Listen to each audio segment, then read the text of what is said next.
오늘 말씀 제목은 절망적 상황에서 소원을 이루는 믿음이라는 제목을 가지고 말씀을 선포하고자 합니다. 하나님은 우리에게 소원을 주시고 우리가 믿음으로 산다면 그 소원을 반드시 하나님 아버지께서는 성취하게 도와주십니다. 그래서 사람들은 특히 크리스찬들은 이 소원을 가지고 살아가고 있습니다. 하물며 믿지 않는 사람들도 자기들의 마음에 소원을 갖고 앞날 내다보며 계획을 세우고 또한 그것을 성취하기 위해서 부단하게 노력하며 살아가고 있습니다.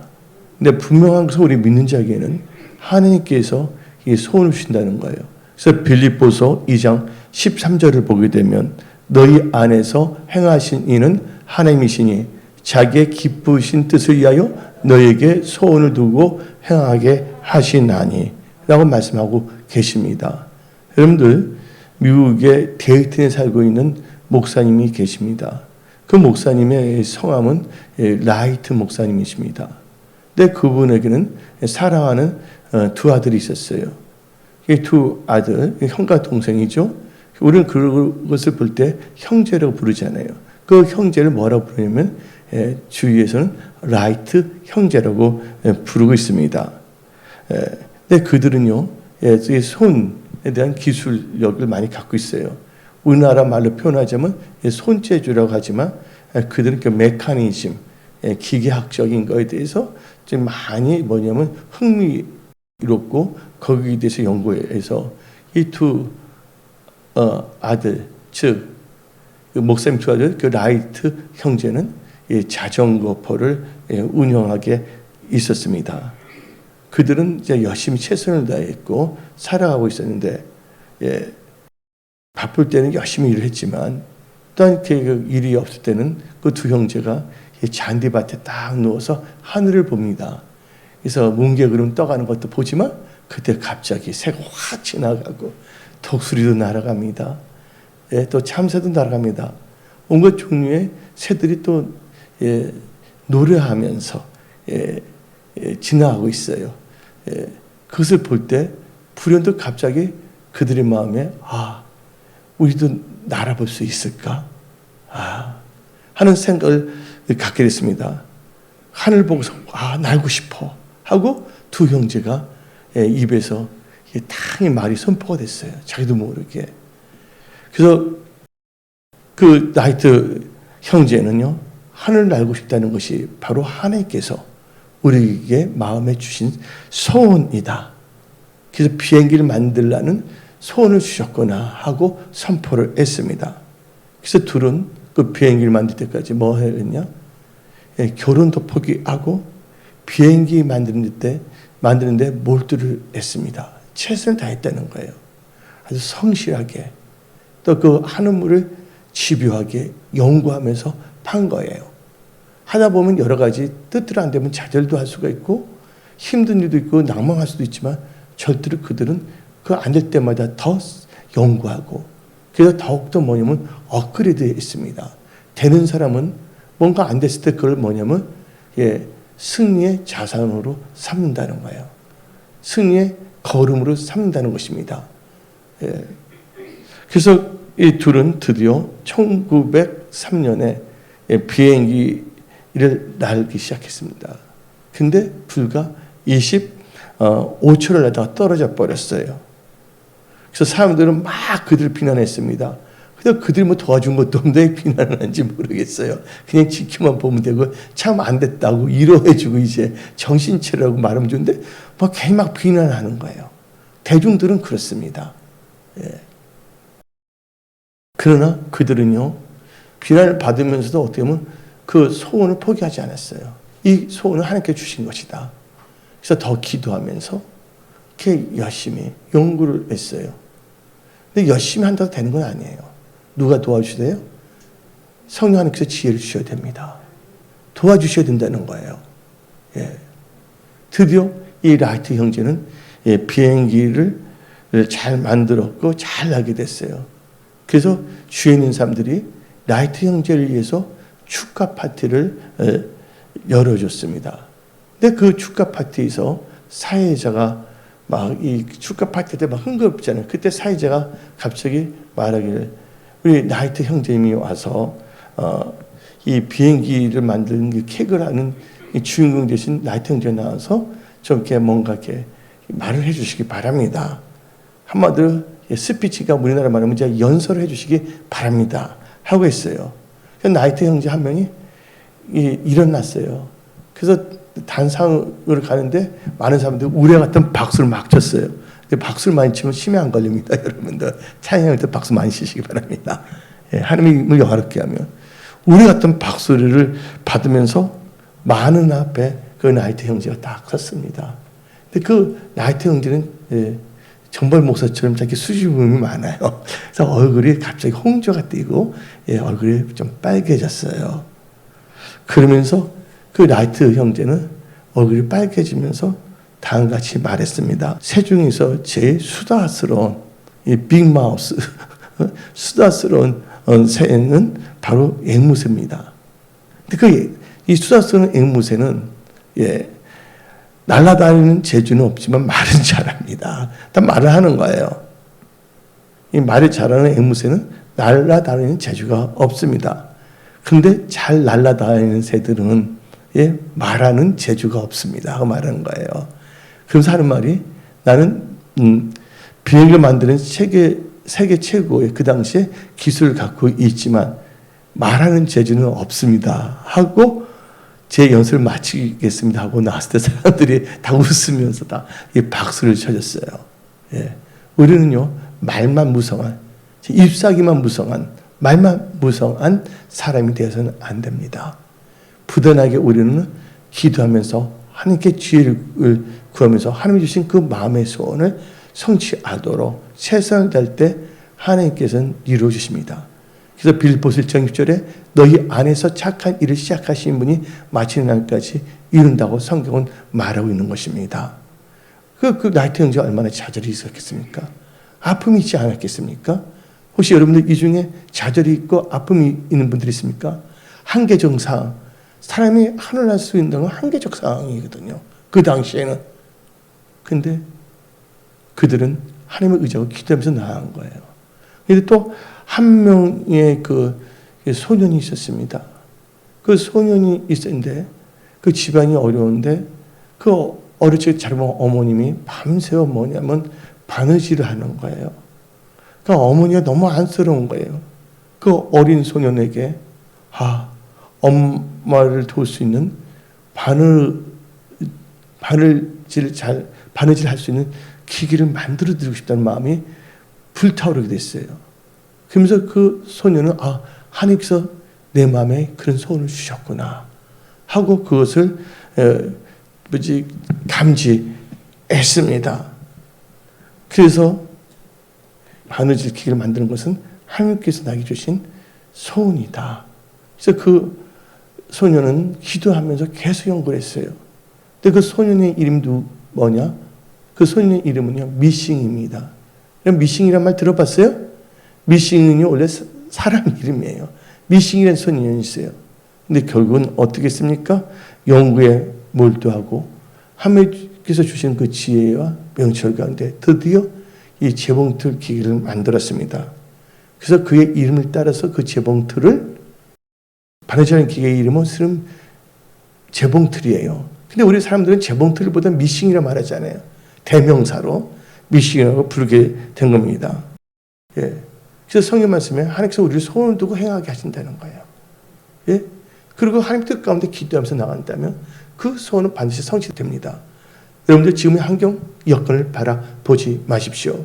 하나님께서 여러분들 나름대로 지금 이 말씀을 했는데 여러분들 나름대로 다 불같은 소원을 일으켜 주시고 계십니다. 그래서 시편 103편 5절을 보게 되면 성경은 다음과 같이 말합니다. 좋은 것으로 내 소원을 만족하게 하사 내 청춘을 독수리같이 새롭게 하시는도다. 이 말씀이 여러분 삶 속에 이루어질지어다. 그러면 오늘 절망적 상황에서 손을 이루게 하는 믿음을 이 단계별로 말씀을 선포하고자 합니다. 첫 번째 단계는 저는 손을 4가지로 분류했습니다. 기도하는 경우에 여러 가지를 분류할 수가 있어요. 클래시피케이션은. 근데 소원을 저는 네 가지로 지금 분류합니다. 기도하면서 첫째, 지금 무엇을 이루겠다는 현실적 소원이 있어요. 그리고 두 번째의 종류의 소원은 미래에, 다가올 미래에 이루어지기를 바라는 중장기적 목표의 소원이 있습니다. 세 번째는 여러 가지 문제가 있잖아요. 건강, 재정, 가족, 일터, 사업, 그 여러 가지 문제에 부딪혀 그것을 해결하고자 하는 문제 해결의 소원이 있습니다. 그리고 또 한 가지 마지막 네 번째 소원은 어떤 소원이냐면 현실은 도저히 이루어질 수 없지만 기적이 일어나면 해결될 수 있다는 가정법적인 소원. 이것을 다른 말로 보면 조건부적 소원이 있을 수가 있어요. 그래서 내가 이 소원은 뭐냐면 현실적인 소원, 또한 중장기적 목표의 소원, 또한 뭐냐면 도저히 인간의 힘은 도저히 안 되는데 기적이 일어나면 될 수 있다는 가정법적 혹은 조건부적인 소원. 네 번째는 뭐예요? 문제 해결의 소원이 있어요. 근데 우리가 살다 보면 우리 인간들은 문제를 만납니다. 여러분, 문제를 만났다는 것은 바로 여러분들이 살아있다는 증거입니다. 여러분들 죽으면 문제가 없습니다. 문제가 있는 것은 문제가 있다는 건 또 해답도 있다는 것입니다. 우리는 하나님을 믿는 사람들입니다. 하나님께서는요, 광야에 길을 만들어주십니다. 길이 없는 곳에 길을 만들어주신다 했잖아요. 또한 사막에 강을 만들어주신 분이십니다. 그러니까 여러분들 이 문제를 당했을 때 한번 생각해 봐야 되는데, 문제가 당했을 때 이게 내 힘으로 할 수 있다면 문제 해결할 수가 있어요. 그렇죠? 또한 알게 모르게 여러 사람의 도움으로 어떻게 문제도 해결할 수가 있어요. 그러나 도저히 인간의 힘과 온갖 수단과 방법을 돌려도 이게 도저히 해결할 수 없다는 문제들도 있습니다.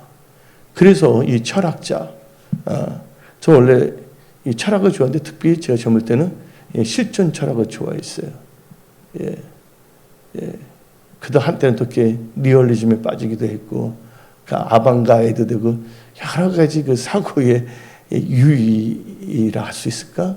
많은 생각을 하면서 보냈거든요. 제가 어린 시절을, 젊은 그 시절을. 근데 오늘 이제 보면 인간 힘으로 안 되는 것도 있다는 것이 있다는 거예요. 여러분, 해도 안 되는 것도 있습니다. 도저히 내 힘으로는, 능력으로서는. 그때 그 실존 철학자 칼 야스퍼스라는 분이 말했습니다. 인간의 한계 상황이다. 또는 극한 상황이라는 거예요. 어떤 사람은 그걸 따서 이제 영화 감독은 극한 작업이라는 영화도 만들고 있는데, 한마디로 말해서 이 극한 상황, 한계적 상황은요, 인간의 입장에서는 문제가 있는데 문제 해결이 안 된다면 절대적인 이익이에요. 어떤 점은 절망적 상황입니다. 그래서 저는 이것을 뭐냐면 절망적 상황이라고 저는 이렇게 보고 있어요. 삶을 살다 보면요, 절망적 상황을 언해서가 아니라 대면할 수가 있다는 거죠. 그리고 절망적 상황에 처하게 되면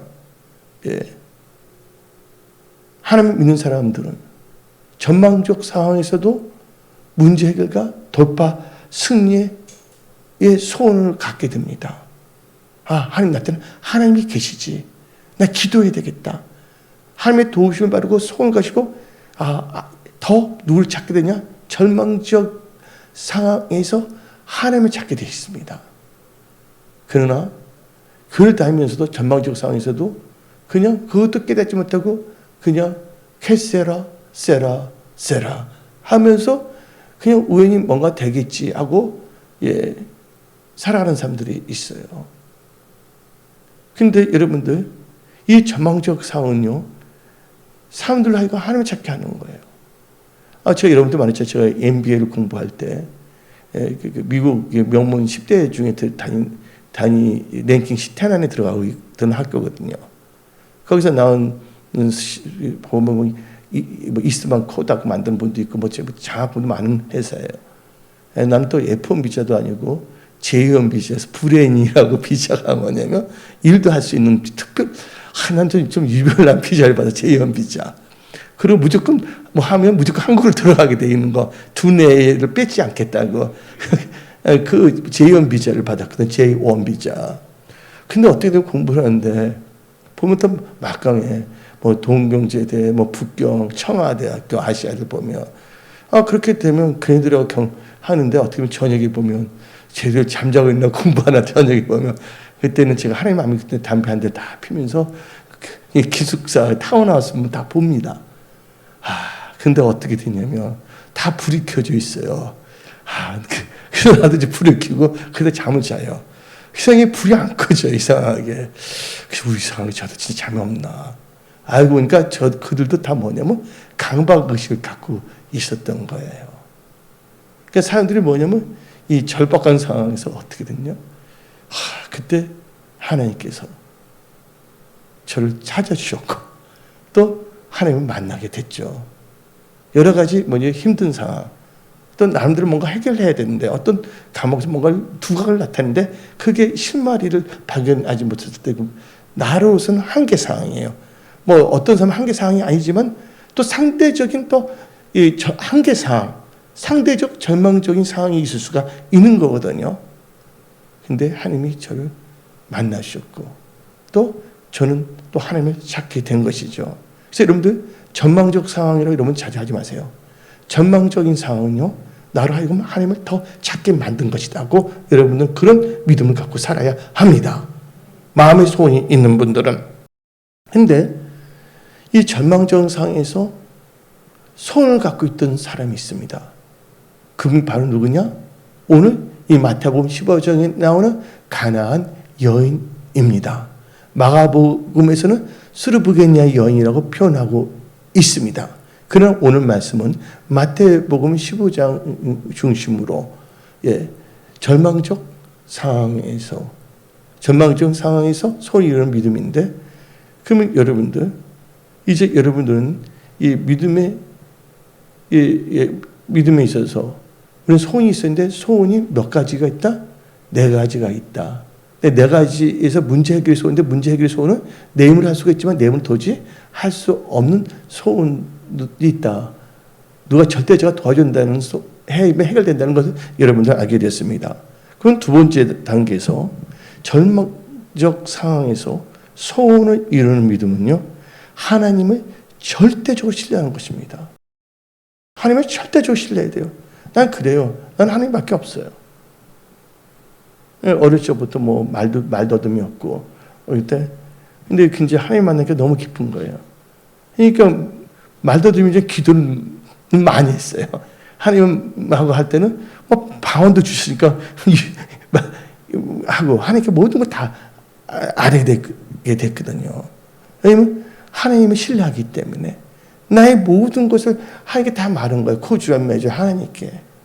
근데 하나님은 다 그걸 다 들으세요. 리스닝 해주세요. 근데 여러분들 전망적 상황에서 소원을 이루는 믿음을 갖고 싶습니까? 그것은요, 하나님을 절대적으로 신뢰해야 됩니다. 근데 여러분들, 실화인데, 그 과학자들, 특히 그 생물학자들이 있어요. 생물학자들에는 또 식물을 또 전공하는 식물학자들이 있지 않습니까? 그들이 알프스산을 탐지했어요. 왜냐면 특별한 종류의 꽃들이 알프스산에는 얼마나 존재하고 있고 새로운 것이 있나, 그것을 꽃을 찾고자 했습니다. 근데 그 과학자, 그 생물학자, 특히 생물학자들이 들불을 따라서 올라갔어요. 조사하는 중 딱 보니까 아름다운 꽃이 눈에 띄게 됐습니다. 너무나 아름다운 거예요. 근데 그 꽃은요, 근데 알프스산은 절벽도 많거든요. 근데 절벽 두 군데 있는 곳에 절벽이 2개가 있는데 그 절벽에 한쪽에 붙어 있었던 거예요. 여러분들 절벽 2개가 있는 것을 뭐라고 합니까? 협곡이라고 합니다. 그 아름다운 꽃이 협곡에 있는 거예요. 근데 도대체 거기는요, 협곡이기 때문에 누군가에게 갈 수가 없는 거예요. 누군가는 그 꽃을 채집하기 위해서는 그걸 어떻게 쓰는지 그 장소로 가야만 했던 것입니다. 근데 도저히 방법이 없는데 그때 그 지역에 살고 있는 거주민인 한 소년을 발견했어요. 그래서 과학자들과 그 식물학자들이 그 소년에게 말했습니다. 만일 너가 족꽃을 채집하여 계곡에 내려 채집하고 그 꽃을 갖고 온다면 우리가 많은 돈을 주겠다 해서 일정액을 아주 엄청난 것을 말을 해줬어요. 그 과학자도 문제지, 그 어린 소년을 하려고 했는데, 근데 어린 소년은요, 그 소년은요, 어린 소년은 아니에요. 그들이 볼 때는 소년이니까 제가 했는데, 오늘 그래도 뭐냐면 소년기에서도 좀 약간 성장한 소년이거든요. 근데 그 소년은요, 그 말을 듣는 동안 눈이 반짝했어요. 그 소년은 마음에 소원을 이루는 기회가 왔다고 생각한 거예요. 실은 그 소년은요, 뭔가를 해야 되는데, 뭐냐면 재정이 필요했어요. 재정이. 그래서 이 소년은요, 하나님께 그 마음의 소원을 갖고 기도했어요. 하나님 공급해 주세요 하고 믿음으로 기도했어요. 그런데 어떻게 했습니까? 우연히 그 알프산을 갔다가 지나갈 수도 있는 거 아닙니까? 근데 찬스가 온 거예요. 예. 그래서 이 소년은 하여튼 어떻게 해서는 그 됐지 안 됐지 모르겠지만 재정을 얻을 수 있는 그 소원을 이룰 수 있는 찬스를 만나게 된 겁니다. 근데 그 소년은 그 과학자들이 말한 걸 듣고서 그 꽃이 있는 협곡을 자세히 바라봤습니다. 내가 과연 혼자서 갈 수 있을까? 근데 그 소년 딱 잠깐 보더니 그 과학자들, 그 생물학자들에게 말을 했어요. 잠깐만 기다리세요 하면서 곧 돌아올게요 했어요. 그 잠시 후에 그 소년은 어떤 어른 한 사람을 데리고 왔습니다. 근데 이 어른이 그 소년에게 밧줄을 이렇게 묶어서 앉는 거예요. 그러면서 소년이 말하기를 이 어르신은 바로 내 아버지입니다 하고 딱 말하는 거예요. 예? 그 협곡은 잡으면 죽은데 누구를 신뢰하기 때문에? 자기 아버지 신뢰하기 때문에 아버지 그 의지에서 내려간 거예요. 여러분들 이 전망적인 상황, 한계 상황이죠? 근데 그 소년은 누구를 의지했기 때문에? 아버지를 신뢰할 수 있기 때문에 내려갈 수가 있었던 거예요. 여러분들은 누구를 신뢰해야 되겠습니까? 여러분들 전망지 상황에서 여러분의 마음의 손을 성취시키는 믿음은 바로 하나님 아버지를 신뢰하는 믿음을 가져야 된다는 거예요. 하나님 너무 좋으신 분이에요.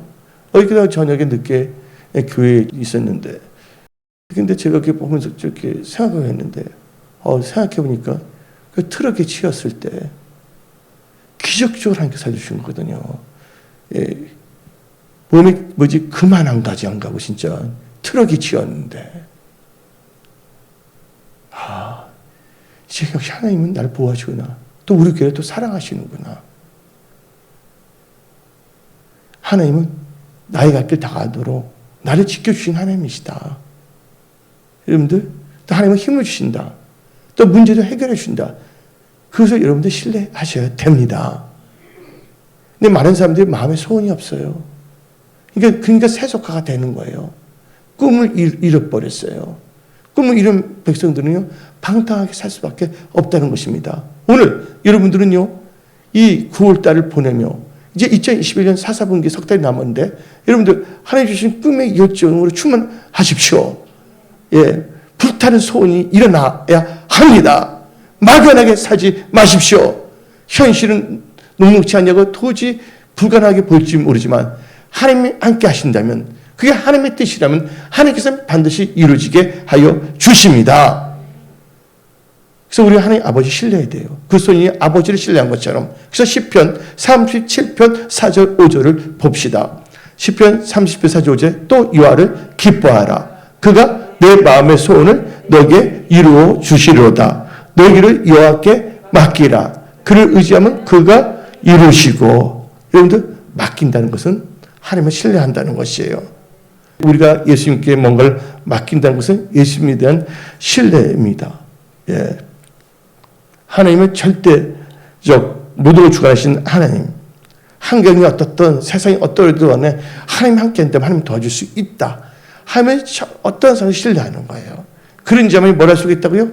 하나님을 신뢰해서 맡길 수가 있고 그런 자에게 하나님께서 그 마음의 소원을 이루어주는 특별한 은총을 부어 주신 겁니다. 여러분들에게 하나님의 특별한 은총이 임할지어다. 예. 세 번째 단계에서는요, 이 절망적인 상황에서 오늘 이 가나안 여인 보세요. 딸은 귀신 들렸어요. 얼마나 노력했어요. 도저히 해결할 수 없어요. 그러나 딸을 사랑하는 그 어버이의 마음은 변치 않은 거예요. 자기는 못하지만 그렇다고 딸이 그렇게 살기를 계속 그렇게 살기를 바라겠습니까? 설사 안 돼도 어떻게 딸이 빨리 낫기를 바라는 게 바로 부모의 마음 아닙니까? 그건 부모의 마음이라고 할 수가 있지만 어떤 점에서는 사랑의 마음이에요. 그래서 성경 말씀은 사랑으로 역사하는 믿음, 갈라디아서 5장 6절 말하고 있는 것입니다. 근데 이 전망적 상황에서 소원을 이룬 믿음은 기회를 놓치지 않는 믿음입니다. 기회를 놓쳐서는 안 됩니다. 성공자와 실패자의 차이는 무엇인지 아십니까? 성공자는요, 기회를 잘 잡습니다. 근데 실패자는 기회가 왔음에도 불구하고 그것을 우습게 여기다가 나중에 떠날 때 다시 하는데 기차는 떠난 거예요. 오늘 이 가나안 여인은 예수님께서 들어와 시돈에 예수님이 들었다는 소문을 듣자마자 어땠습니까? 머뭇머뭇 그러지 않아요? 예, 세상 말로 한다면 잽싸게, 예, 그 기회로 이건 내 기회에다가 쫙 하고 잡은 겁니다. 여러분들, 예, 딱 붙잡은 겁니다. 그래서 성경 말씀 봅시다. 마태복음 15장 21절 22절. 예수께서 거기서 나가사 두로와 시돈 지방에 들어가시니 가는 여자 하나 그냥 나와서 소리 지르되 어떻게 했습니까? 예수님께 확 기회를 잡아버렸잖아요. 여러분들, 이 여인은 머뭇먹거리지 않았다는 거예요. 여러분들, 내일 무슨 일이 일어날지 모릅니다. 지금이 중요한 거야. 지금 한순간순간이 다 연결하면 어떻게 기간이 되는 거거든요. 최선을 다해야 됩니다. 지금 살고 있는 것을 소중히 여기십시오. 여러분들, 우리는 내일을 몰라요. 그냥 변수가 있어요. 어떤 분들 만났는데 내일 도와줄게 하는데 하루 사이에 일이 터져서 그분이 도와줄 수 없는 상황이 돼버리면 어떻게 됩니까? 아무 소용이 없는 겁니다. 그래서 여러분들은 기회를, 하나님 주신 그 기회, 예수를 찾을 수 있는 기회를 놓치지 마십시오. 여기 잠언 27장 1절을 봅시다. 너는 내일 일을 자랑하지 말라. 하루 동안 무슨 일이 일어날지 너가 알 수 없습니다. 그러니까 여러분 기회 와서 확 잡아버려야 돼. 예. 누구처럼 야곱처럼 확 잡아버려야 돼. 그 다음에 야고보서 4장 14절 봅시다. 내일 일을 너희가 알지 못한도다. 너희 생명이 무엇이냐? 너희는 잠깐 보이다가 없어지는 안개니라. 예. 그래서 고린도 후서 6장 2절에 보라 지금은 은혜 받을 만할 때요. 보라 지금은 구원의 날이로다 하고 말하고 있습니다. 여러분들, 그래서 여러분은 기회가 왔을 때, 하나님을 만날 수 있는 기회가 왔을 때 하나님 만날 기회를 미루지 마십시오. 하나님께 요청할 기회가 생긴다면 요청하십시오. 네 번째 단계에서는요, 절망적 상황에서 소원을 이루는 믿음은요, 본인의 문제를 예수님께 갖고 나가야 합니다. 예. 그 문제 해결하고자 하는 그 소원이 있다면 그 문제를 예수님께 갖고 나와야 합니다. 마태복음 15장 22절을 봅시다. 가는 여자 하나가 그 지형에 나와서 소리질러 이르되 주 다윗의 자손이요 나를 불쌍히 여기소서 내 딸이 흉악하게 귀신 들렸나이다. 어디서 내 딸이 흉악하게 귀신 들렸다고 딸의 문제를 예수님께 갖고 나온 거예요. 여러분들 문제 다 갖고 나오셔. 교회는요 문제 있는 자들이 나와서 문제 해결되고 간주하는 것이 교회입니다. 예. 어떤 사람 나오니까 문제가 해결되면 교회 나오겠습니다. 그거 아닙니다. 문제는 하나님을 만나는 드림들로 여러분들 사용하십시오. 근데 많은 사람이 문제가 있으면 하나님을 찾지 않습니다. 하나님은 노크하고 있어요. 문을 열어라. 내가 들어서 너같이 먹고 마시겠다. 이거 계시록에서 말하고 있지 않습니까? 나의 모든 문제를 해결해. 여러분들, 근데 사람들은 예수님께 그 문제를 갖고 나오지 않고요. 주위의 가족들이나 뭐 아빠 찬스, 엄마 찬스 찾겠다고 말합니다. 그러나 그 사람들 하나 예수님께 찾고 주에 있는 사람들 찾아요. 그들하고 의논합니다. 물론 사람들이 도움이 될 수는 있습니다. 그러나 모든 문제가 다 온전히 다 도움이 되는 건 아니에요. 그래서 나중에 보면 또 문제가 또 발생할 수가 있는 것이에요. 근데 하나님께서 우리에게 근데 삶을 자꾸 의지하게 되면요 문제가 계속 발생해요. 근데 하나님께 그렇게 하신 줄 아십니까? 그 문제를 온전히 누구한테 맡기라? 주님께 맡겨지면 된다는 것을 하나님께서는 이 사인을 보내고 있는 것입니다.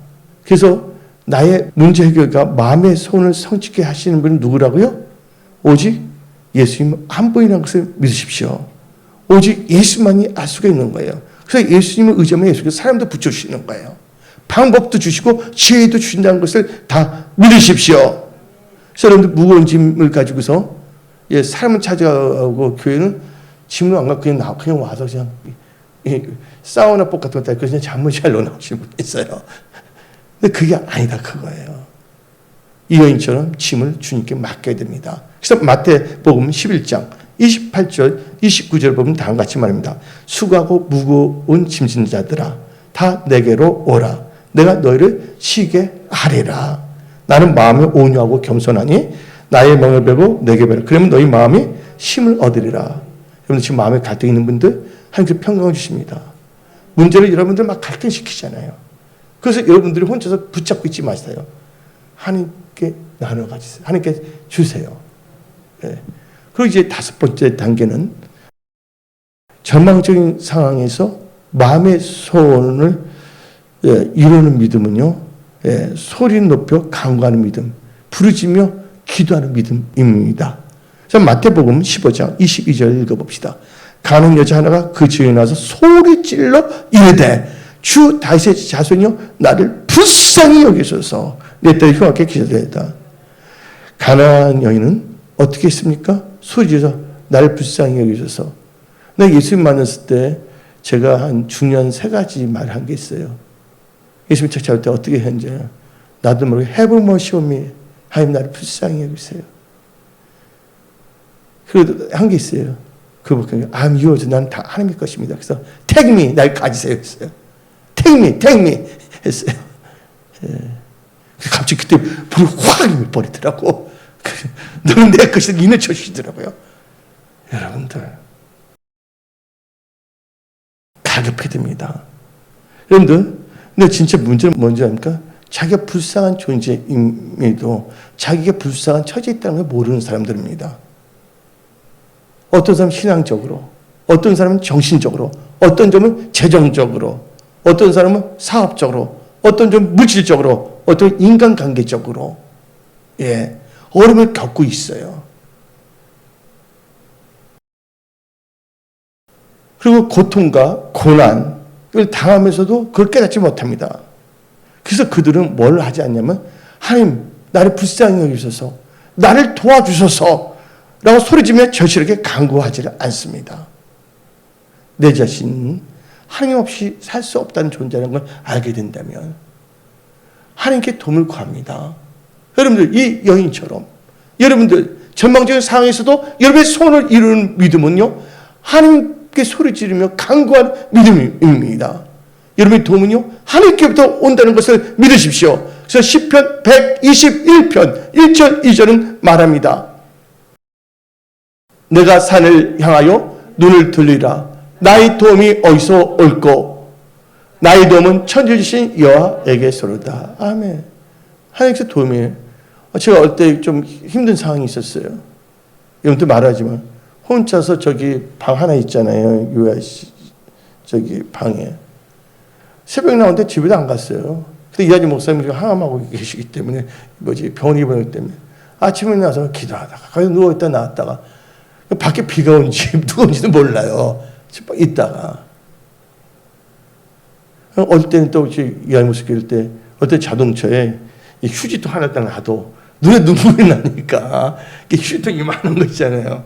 요만 동그란 걸 두루만 이러면 운전할 때 계속 기도하는데 눈물이 나는데 그 휴지통 하나를 다 이렇게 한 때도 있고 이제 와서는 진짜 말을 하지만 예? 하나님은요 진실된 기도를 멸시하지 않는 거예요. 어떨 때 우리 인간이기 때문에 나약하기 때문에 좀 우리가 실수도 하고 뭔가 할 수 있지만 우리가 하나님께 그런 자세로 나가야 됩니다. 예. 이 가나안 여인은요 불쌍히 여겨서 자기 모든 걸 다 아는 거예요. 하나님을 신뢰하기 때문에 부르실 수가 있는 거예요. 여러분 프라이버시를 아무한테 말하지 마십시오. 그들 기도하지 않고 엉뚱한 소문에 나갈 수가 있다는 것입니다. 근데 그런 사람의 대표적인 케이스 누굽니까? 바디메오. 소경이에요. 얼마나 답답했겠어요. 근데 이 바디메오도 예수 믿는 걸 기회를 놓치지 않았어요. 보셨죠? 따라서셔서 예수요 하면서 그 기회를 누가 조용히 하려도 더 큰 소리를 하면 그 기회를 잡으려고 어떻게 하나님의 관심을 끌려고 기회를 놓치지 마십시오. 그래서 마가복음 10장 47절 봅시다.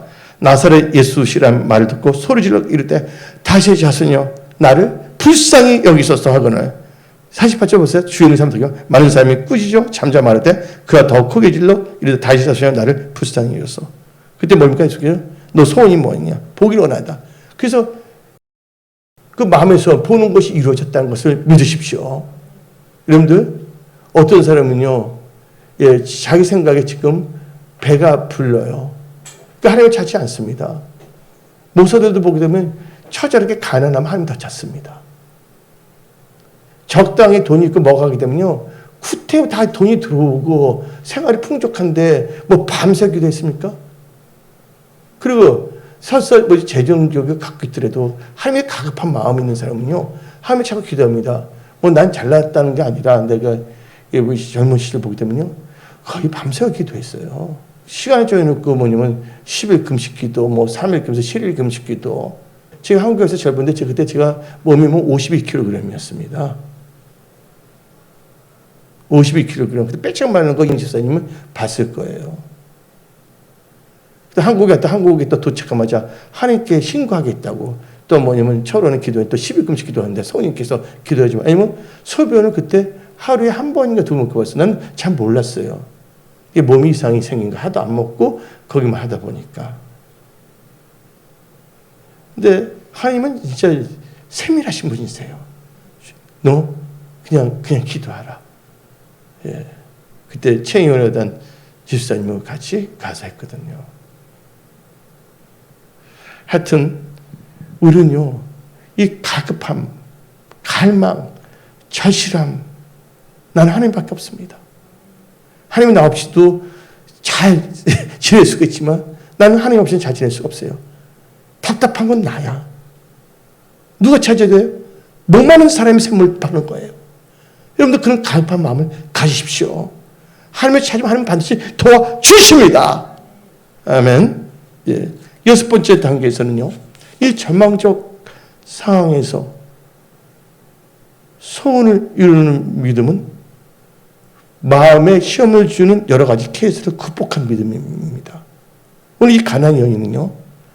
4가지의 마음의 시험을 받았어요.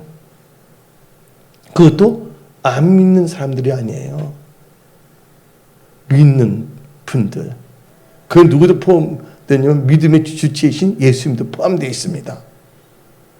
예. 이 여인이 이 4가지의 마음의 시험인데 첫 번째로 이 6번 단계에서 첫 번째로서 이 가나안 여인의 첫 번째 당한 시험은요. 예수님께서 그의 요청하는데도 대답을 하지 않는 것입니다. 한번 23절 읽어봅시다.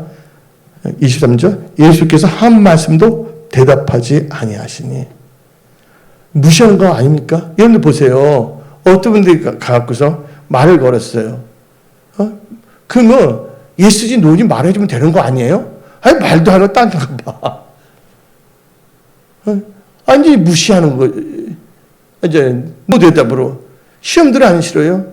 근데 그분은 누구 위에는 예수님밖에 도울 분이 없는데 그 당사자이시 해결자에서 노 대답을 해줬다는 것은 진짜 잘못인데 어떻겠습니까? 근데 아는 목사도 있어요. 근데 그분이 그래요. 어떤 사람이 은혜 받고서 천국도 갔다 오고 은사를 받았다니까. 그분 기도했는데 하도 안 되니까 어떻게 되냐면 그분이 그런 기도했어요. 그분 갈 때 저는 그 아들 안 보나요. 그래서 그분이 어떻게 해요? 아저씨를 불러서 아저씨 나 깡통 차고 왔어요. 나는 불쌍히 여기니까 요만큼도 주세요. 기도했는데 하늘에 그분을 딱 어루만져 주신 거야. 여러분들 갈급해야 됩니다.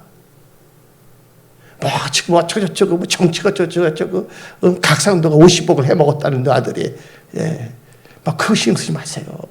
중요한 것은 여러분들이 잘 돼야 되는 거예요. 여러분이 잘 되면 우리나라도 잘 되는 거예요. 믿는 자 잘 되기 때문에. 근데 예수님으로부터 무시를 당했잖아요. 근데 어떻게 됐습니까? 이번에 누구한테 또 몇 시 냉대를 당합니까? 바로 예수님의 수제자들에게. 여러분들 한번 읽어봅시다. 23절. 제 아들이 와서 청하여 말하되 그 여자가 우리 뒤에서 소리 지르니 그를 보내서 이건 내쫓으시라는 뜻입니다. 그 제자들도 참 완장 찼어. 그럼 자기들 나가라면 되는데 뭐냐면 자기 보내지 못하니까 예수님 보고 내쫓으라는 거예요. 이 여인은 어떻게 했습니까? 예수님의 수제자를 다 알고 있는데 그들부터 철저하게 뭡니까? 마음에 시험을 당한 거예요. 그러나 이 여인은요, 그 마음의 시험을 당할 때 극복하는 믿음을 가졌어요. 마음으로 기도함으로써 그는 극복합니다. 여자 와서 예수께서 이르되 주여 저를 도와주소서. 계속 외치는 겁니다. 여러분들 성경 말씀을 보게 되면요, 여러분 이렇게 무시하더라도 근데 예수님이 대답하지 않는 이유가 뭔지 아십니까? 그것은요, 그 여인을 하여금 더 갈급하게 만든 거예요. 여러분들이 뭔가 예수님부터 뭔가 이렇게 대답을 받지 못했다고 했을 때 여러분 어떻게 했습니까? 포기나가면 안 된다는 거예요. 더 뭐냐면 갈망적으로 더 달라붙으라는 뜻이라는 신호를 아시기 바랍니다. 여러분들 어떻게 해석하냐에 따라서 여러분 인생이 달라진다는 거예요. 그래서 늘 깨어서 기도하면 성령께서 여러분들을 잘 분별하고 잘 선택을 잘할 수 있게 만들어 주십니다.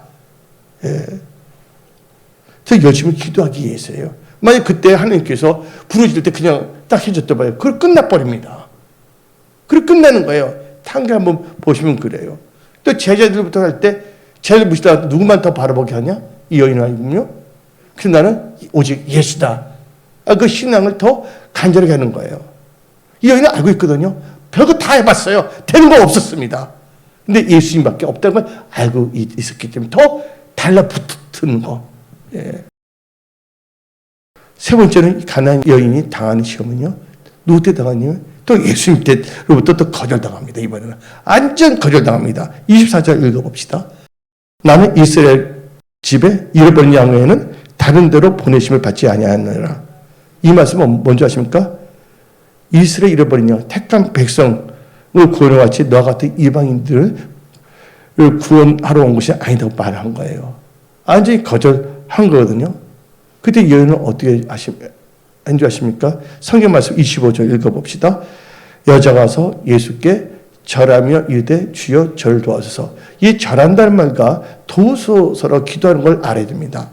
여기서 절했다는 단어는 헬라어로 프로스키네오예요. 그것은 뭐냐면 예배한다는 거예요. 예배드린다는 뜻이에요. 가나안 여인은 구원자 되신 예수님께 어떠한 상황에서도 물러가지 아니하고 예배 생명을 걸었다는 거예요. 그리고 여기서 이 단어가 뭐냐면 절했다는데 이것을 동사 형태를 보면 진행형이에요. 계속 예배를 드렸다는 거예요. 하나님께서 말씀할 때까지. 그리고 나를 도와서 기도했다. 어떻게 극복했다고요? 예배와 기도로. 시험과 진정으로 예배 드린 자는요 망하지 않습니다. 하나님을 절실히 믿고 끝까지 기도한 자는 망하지 않다는 것을 믿으십시오. 예배의 생명을 거십시오. 기도의 생명을 거십시오. 이거 세 번째 이렇게 해서 극복했는데 네 번째는 뭐라고 또 한 줄 아십니까? 이제는 완전히 개무시당합니다. 여러분 무시인데 요새 말이 뭐 개무시, 예, 개훌륭해, 뭐 별의별 단어가 다 나오고 있는데 이 여인 네 번째 당하심은 예수로부터 완전히 개 취급이 멸시당하는 것입니다. 그게 어디 나옵니까? 인간적으로 볼 때. 근데 예수는 그게 아니에요. 그 여인을 더 강하고 담대하게 단련시키는 건데 26절 읽어봅시다. 대답하여 이르시되 자녀의 떡을 취하여 개들에게 던짐이 마땅하지 아니하리라. 여기 떡은 뭔지 아십니까? 떡은 말씀이에요. 이 말씀은요, 능력의 말씀, 치유의 말씀, 축복의 말씀을 상징하는 것입니다. 근데 이방 여인들은 이 떡의 중요성을 모르기 때문에 던져봤자 소용이 없지 않냐는 식으로 말을 한 겁니다. 근데 성경 말씀에 신명기 8장에 사람이 떡으로만 살 것이 아니라 여호와 입에서 나오는 모든 말씀을 산다고 했습니다. 오늘 선포된 이 말씀을 여러분 가슴에 새기고 말씀을 의지하며 사십시오. 예. 그리고 여기서 뭐라고 하면 여인은요, 주여란 말이 있습니다. 자기 생사화복의 주관자는 예수님이시다. 나의 구원자라고 인정한 겁니다. 예. 예수님은 그 여인을 멸시했고 개 같은 여인이라고 말을 했지만 저들 뭐 하지 않습니까? 포기하지 않았다는 거예요. 근데 뭐로 이 여인은 개무시당할 때 뭐로 극복했습니까? 겸손한 믿음과 자존심이 아닌 주존심으로 극복했다는 거예요. 더 어땠습니까? 옳소이다. 자기를 어떻게 보면 낮췄다는 거예요. 겸손이에요.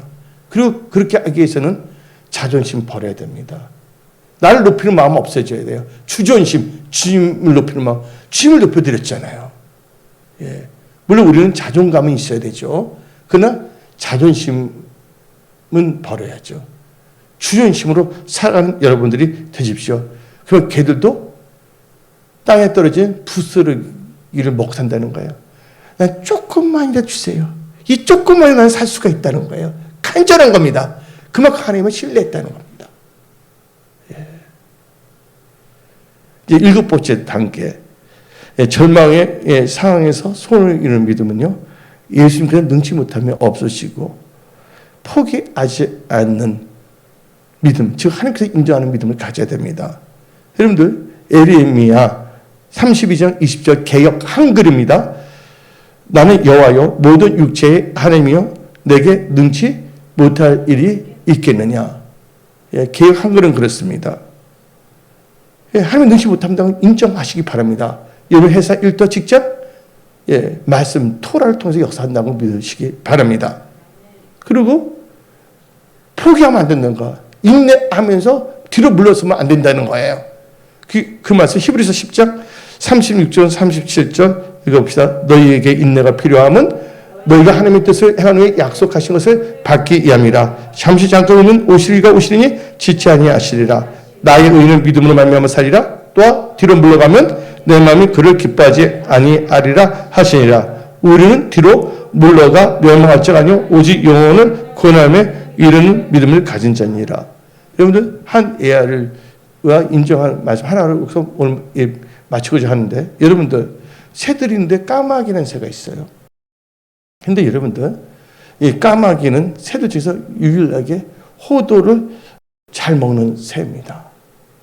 다른 새들도 호두 먹기를 시도했지만 포기해버렸어요. 호두가 딱딱해 안 딱딱해요? 딱딱하지 않아요. 그러니까 딱딱한 호두를 까기가 힘든 거예요. 새들 입장에서는 그 부리를 갖고서 뚝 하면 부리가 깨질 것 같으니까. 근데 까마귀는 호두를 먹겠다는 마음의 소원이 불타오른 거예요. 그러니까 뭐냐면 방법을 찾은 거예요. 뭐 하나님은 까마귀의 지혜를 주신지 잘 모르겠지만 이 까마귀가 어떻게 됐냐면 호두를 딱 물고 찢지 않고 높이 올라가는데 어디 올라가냐? 바위가 있다면 바위에 있는 높은 바위가 있는 곳에서 높이 올라가는 거예요. 높은 데서 호두를 딱 떨어뜨려요. 그러면 바위에 부딪히잖아요. 근데 안 깨지면 다시 또 붙잡아 올라가서 또 떨어뜨려요. 바위에 부딪혀서. 깨질 때 뭐 하지 않는 믿음이에요? 절대로 포기하잖아요. 그러면 호두가 다 깨집니다. 그때 그 호두를 맛있게 먹는다는 거예요. 포기하지 않고 계속 나간다는 건 아주 심플한 방법입니다. 다른 새들은요, 소원이었기 때문에 이런 방법을 찾지 못한 거예요. 근데 까마귀는 포기하지 않는 믿음으로 한 거예요. 그래서 저는 이 말을 하고 싶어요. 제가 젊었을 때는 항상 외쳤던 게 속으로 Simple Life, High Thinking 이런 단어를 사용했고, 미국 공군의 Aim High, 스티브 잡스, 그걸 너무 좋아했는데, 저는 이렇게 말하고 있습니다. Simple Faith, 단순한 믿음, 그다음에 Big Blessing, 큰 믿음, 큰 축복. 단순한 믿음, 큰 축복. 여러분들 절대로 포기하지 않는 믿음, 하나님은 전지전능하다고 믿고 한다면 하나님께는 반드시 소원을 성취케 한다. 그 말씀이 어디 나오냐? 28절, 15장 28절. 이에 예수께서 대답하여 이르시되 여자여 너 믿음이 크도다 너 소원대로 되리라 하시. 그때부터 그의 딸이 나으리라. 하나님의 소원 보면 다 되는 거예요. 여러분들 마음의 소원이 이루어질지어다. 여러분의 소원이 다 이루어질지어다. 모든 문제 해결될지어다. 아픈 자는 다 치유함을 받을지어다. 문제는 다 간증거리 바꿔줄지어다. 하는 복으로 바꿔줄지어다. 여러분 회사 일도 직장도 다 하나님의 축복까지 성장할지어다. 문제는 해결될지어다. 하나님 여러분과 함께 하십니다. 오늘 이 선포된 말씀 갖고 사십시오. 기도하겠습니다.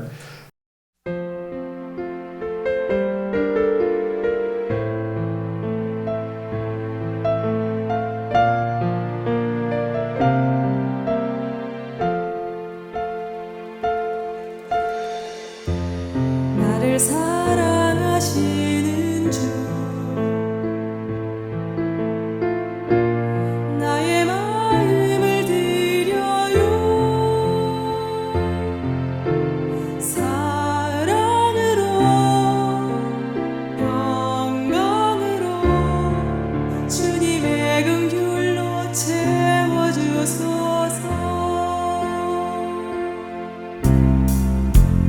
나를 사랑하시는 주 나의 마음을 드려요 사랑으로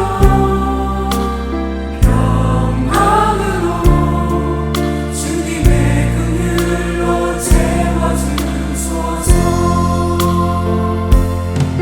나의 상한 심령을 치유하시는 주님 예수님 나를 안아주소서